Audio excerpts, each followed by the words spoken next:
एक तू सच्चा तेरा नाम सच्चा अनंत।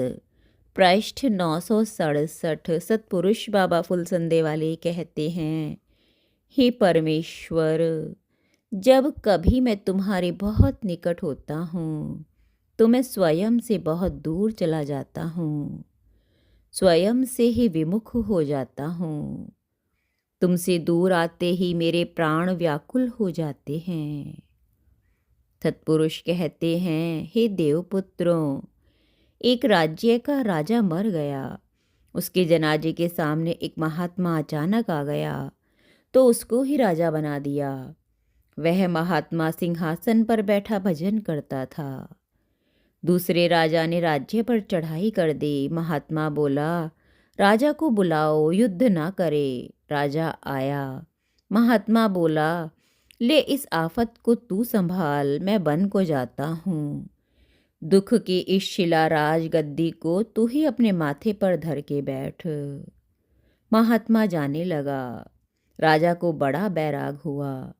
वह भी उसके साथ वन को तप करने के वास्ते चला गया।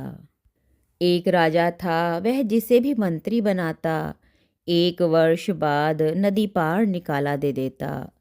वह जंगलों में वह मर जाता। कितने ही मंत्री वहां नदी पार जाकर खत्म हो गए।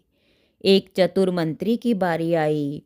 उसने अपने कार्यकाल में नदी पार एक महल बनवाया, बाजार लगाया, नदी पर पुल बंधवाया और एक नगर ही वहां बसा दिया।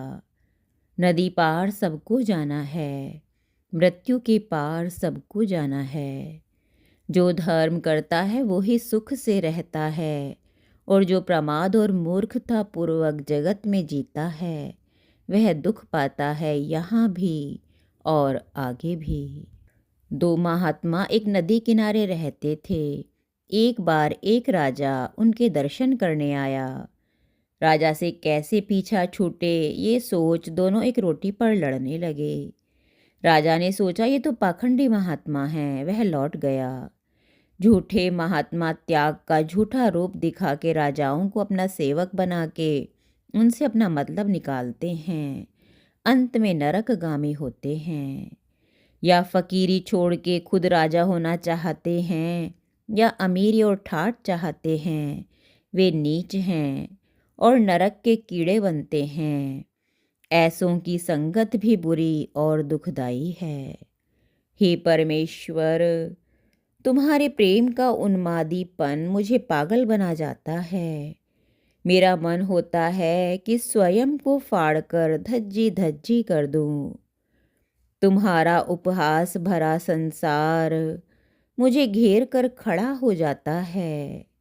तुम्हारी मनमोहिनी मुस्कान मुझे सदा सदा के लिए एक पीड़ा से बोर जाती है। आह, कहाँ अंत है मेरी विडंबना का नाथ। एक तू सच्चा तेरा नाम सच्चा।